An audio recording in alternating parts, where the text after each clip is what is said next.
शुरू। नमस्कार, मैं मोहम्मद तस्लीम, आज़ाद इंडिया फाउंडेशन किशनगंज। आज आप लोगों को मैं एक स्टोरी व्यूअर से एक कहानी सुनाने जा रहा हूं, जो कि प्रथम के बुक से लिया गया है। स्टोरी का नाम है लड़की। एक लड़की थी जो बहुत हंसती, हर बात पे वो हंसती रहती थी। कक्षा 4 की वो बच्ची थी, 4 क्लास में पढ़ती थी। और अचानक एक दिन क्लास में कहीं से बम विस्फोट की आवाज़ आई। जो उस क्लास के मास्टर थे गुंडप्पा, उन्होंने सोचा कि ये बम कहाँ फूटा, उसको पता चल गया। टी सुंदरी नाम की एक लड़की थी जो उस कक्षा में बैठती थी।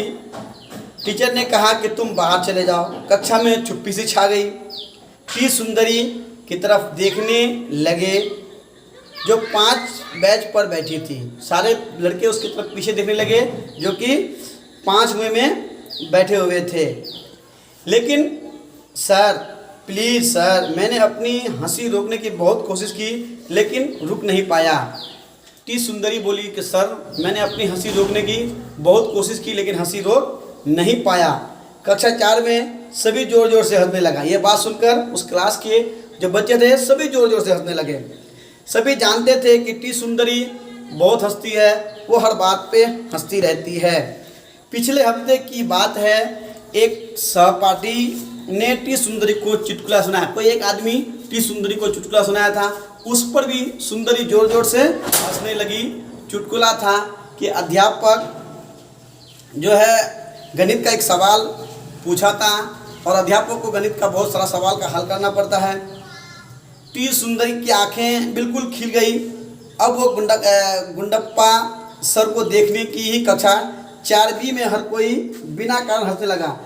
अब गुंडप्पा सर को जो भी देखता था उस बच्चे उस क्लास में उसको जोर जोर से हंसने लगा। हर एक चुटकुले टी सुंदरी पर अलग ही असर दिखता था। कभी ठहाका फूट कर पड़ता था, वो अलग अलग चुटकुले में अर्थ हंसता था, हा हा हा, कभी पी पी पी, कभी ही, इस तरह का हंसती थी वो। कभी घोटाचक जैसा राक्षसनी, हा हा हा, ऐसे हंसती थी। कभी कभी जब टी सुंदरी अपनी हंसी को रोकने की बहुत ज़्यादा कोशिश करती थी, वो फिर बम की तरह जोर से हंसने लगती थी। कभी वो कोशिश करती थी कि हम अपनी हंसी को रोकें। टी सुंदरी चिंता में पड़ गई कि आखिर बात क्या है, कहीं कुछ गड़बड़ है जो मैं हद से ज़्यादा हंसती हूँ। मुंह में कभी कभी वो मुंह में रुमाल ठूस देती है, फिर जब हंसती है जोर से फिर रुमाल मुंह से बाहर आ जाता है। टी सुंदरी कुछ चीज़ों का एक सूची बनाया, जिसमें से पहला था पादना, कि जब आदमी पादता है तब भी हंसता है। दूसरा था हग्नि मुतनी के चुटकुला, जब कोई हग्नि मुतनी के बारे में बोलता था तब भी चुटकुला होता था। तीसरा था बोंडा शब्द, कोई ऐसा शब्द जिस पर लोग जोर से हंसे। चौथा था लोगों के केले के छिलके पर फिसलना, कभी लोग केले के छिलके पर पैर फिसल जाते थे, उस पर भी वो जोर जोर से हंसती थी। कभी गुदगुदी कोई लगाता था, उस पर भी वो जोर जोर से हंसती थी। मैं इस बात का पक्का ध्यान रखूंगी कि अब इन बातों पर हंसूं नहीं। टी सुंदरी ने कहा कि अब मैं इस बातों पर ध्यान रखूं कि ऐसी बातों पर नहीं हंसूंगी। अगले दिन पुस्तकालय में पी मणिकंठन किताबें की एक पुस्तकालय में गए। वो एक किताब लेने के लिए गया, उसको एक आवाज़ सुनाई दिया और सुंदरी जो पादने की आवाज़ था उसको अच्छी तरीके से वो समझती थी, पहचानती थी। और फिर वो सुन करके फिर जोर जोर से हंसने लगी। शायद एक तरीका संगूत अन्ना है। टी सुंदरी का बड़ा भाई एक वैज्ञानिक था। अब टी सुंदरी सोचा कि मेरा एक बड़ा भाई है, यही एक उपाय है कि मैं अपने बड़े भाई के पास जाऊं, उनसे सलाह मशवरा लूं। वो एक वैज्ञानिक था, शायद वो मेरी हंसी को रोकने का कोई मशीन दे दे। टी सुंदरी ने उसे अपनी सारी परेशानियां सुनाई।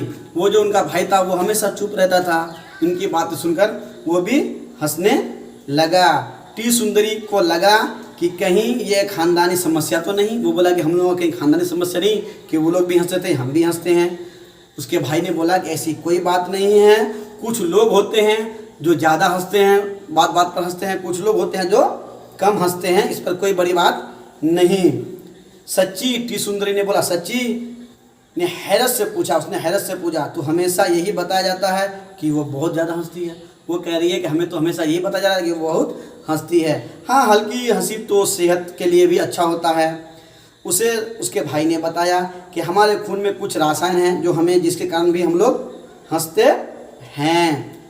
क्या तुम जानती हो, बिल्कुल आदि मानुष भी हंसते थे। वो बता रहे कि जो आदि मानव थे वो लोग भी हंसते थे। अन्ना ने उसे पूछा। टी सुंदरी दंग थी। ये कल्पना करती थी कि गधा के लिए लंबी दाढ़ी वाला आदि मानव की तरह खिलखिला रहा था।